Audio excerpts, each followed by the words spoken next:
Bismillahirrahmanirrahim. Bismillahirrahmanirrahim. Assalamualaikum warahmatullahi wabarakatuh.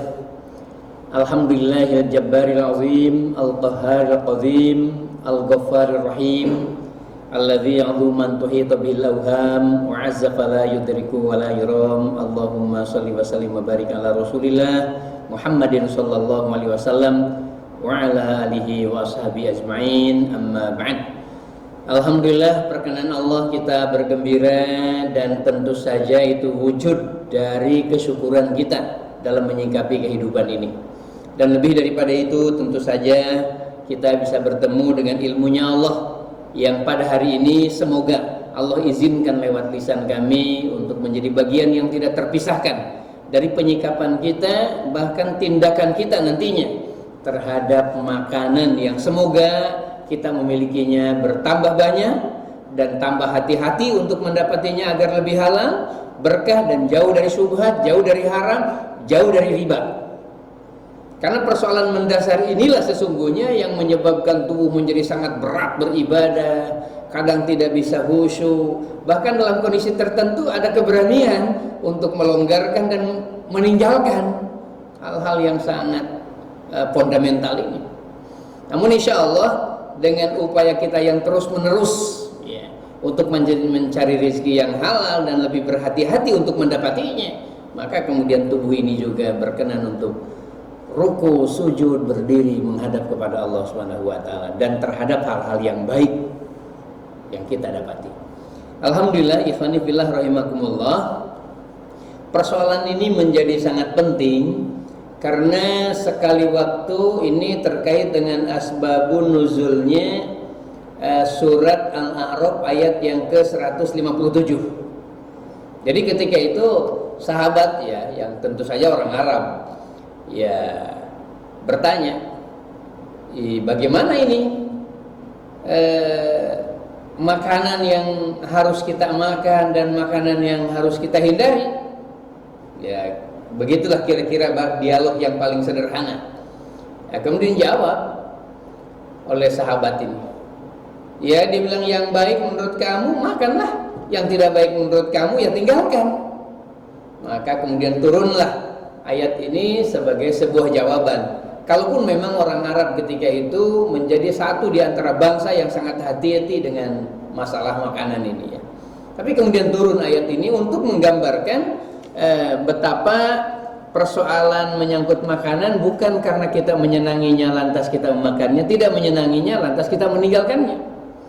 Imam Syafi'i menegaskan bahwa inti dari pengharaman suatu makanan itu harus didasarkan kepada nas, harus kepada nas Alkitab, Quran, dan Sunnah Rasulullah SAW. Nah, turunnya ayat surat Al-A'raf ayat yang ke-157 tadi, nanti kita coba dibaca. A'udzubillahi minasyaitonirrajim. Alladzina yattabi'una ar-rasulan nabiyyal ummiyyal ladzi yajidunahu maktuban 'indahum fit Taurati wal Injil ya'muruhum bil ma'ruf wa yanhahum 'anil munkar wa yuhillu lahumut thayyibati wa yuharrimu 'alaihimul khaba'ith ila akhiril ayat. Apa kata Allah Subhanahu wa taala dalam ayat ini? Yaitu orang-orang yang mengikuti Rasul, Nabi yang ummi. Maksudnya Rasulullah sallallahu alaihi wasallam. Mereka dapati itu tertulis dalam Taurat dan dalam Injil Rasulullah Muhammad sallallahu alaihi wasallam ini. Apa kalimat yang menyertai itu? Yang menyuruh mereka mengerjakan yang ma'ruf dan melarang mereka dari mengerjakan yang munkar, dan menghalalkan bagi mereka segala yang baik dan mengharamkan bagi mereka segala yang buruk. Jadi kalau kelihatan kalimatnya ini kalimat terbuka, menghalalkan yang baik kemudian mengharamkan yang buruk. Tapi ini nas dan dijelaskan pada nas yang lainnya, yang mana yang baik dan mana yang buruk itu.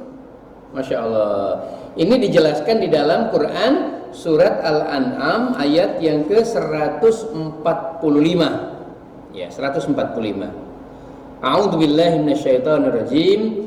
Qul la ajidu fi uhiya ilayya muharraman ala ta'imin yat'amuhu illa ayyakuna maitatan aw daman masfuhan aw lahman khinzirin fa innahu rizqun aw fisqan uhilla li ghairillahi bihi.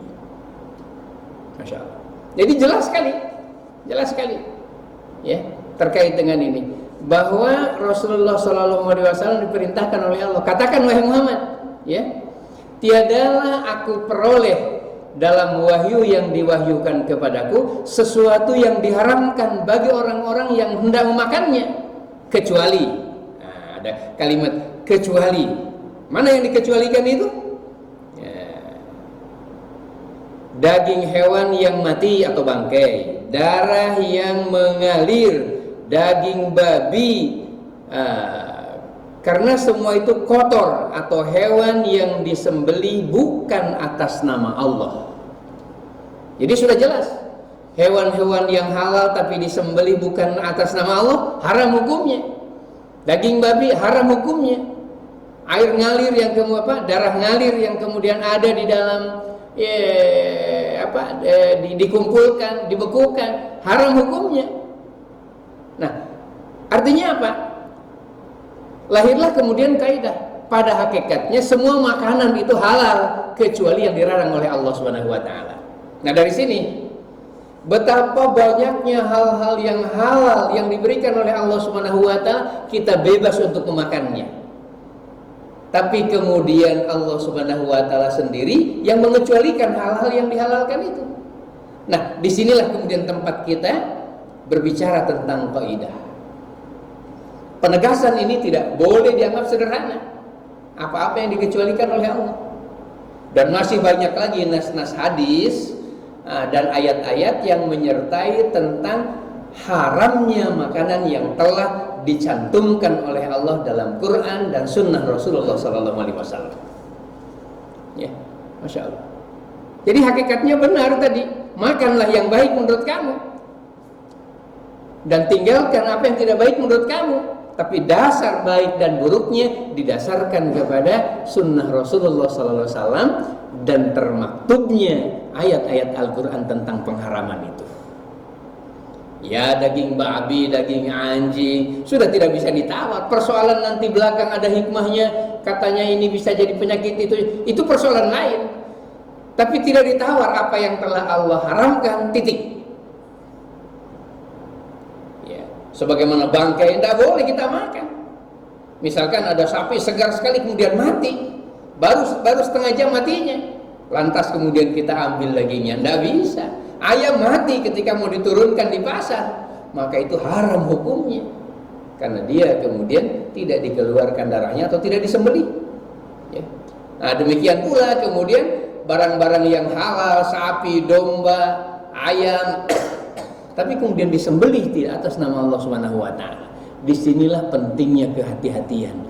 Di mana kita harus belanja, di mana kita harus membeli. Ya, barang-barang yang terkait dengan itu.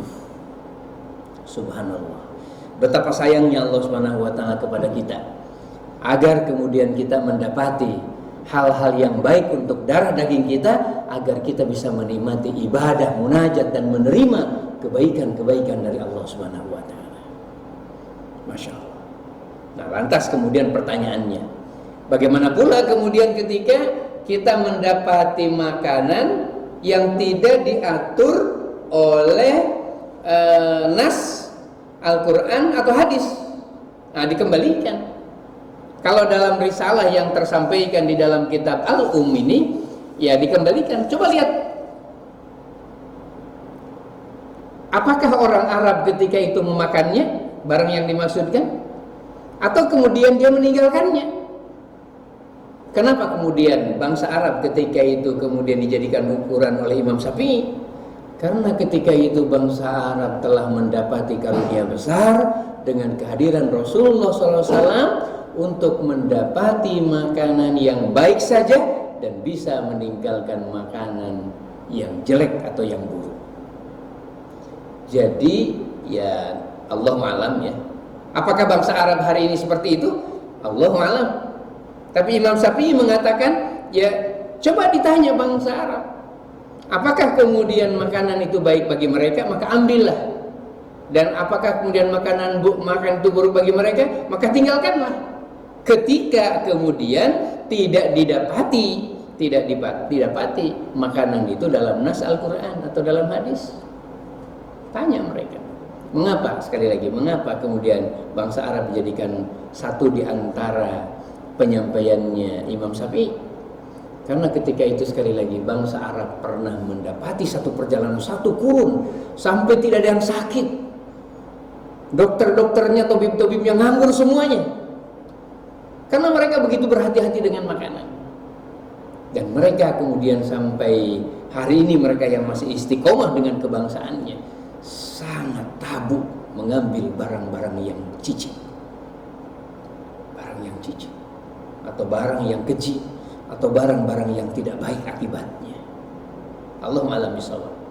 Tapi yang ingin kita tegaskan pada kesempatan ini, betapa pentingnya kita berhati-hati agar kemudian makanan kita tidak tercampur dengan barang-barang yang diharamkan oleh Allah dan Rasulnya, ya, oleh Allah dan Rasulnya yang ada dalam nas Al-Quran dan hadis Rasulullah SAW. Semoga kehati-hatian kita untuk mendapati makanan yang halal, yang berkah, yang thayyib, yang didapati dari rizki yang halal, dari usaha yang benar, dari tempat yang benar, inilah menjadi motivasi agar kita bisa menikmati perjalanan hidup di akhir zaman ini tanpa fitnahnya. Kalaupun kenyataannya fitnah akhir zaman itu begitu berat, tapi harus didapati. Harus didapati. Anak-anak kita jangan sampai kemudian mendapati rizki-rizki yang kotor, rizki yang tidak berkah, rizki yang riba. Karena akibatnya kemudian bukan hanya pada diri kita saja, anak pun akan mendapati efek beratnya dia menangkap sinyal-sinyal kebenaran, beratnya dia untuk menggerakkan badan, tulang dari atas kepala sampai kaki menghadap kepada Allah. Terima kasih dan selamat berjuang untuk mendapati rizki yang halal, dan ini jihad di akhir zaman. Hadanallahu wa iyyakum ajma'in. Wassalamualaikum warahmatullahi wabarakatuh.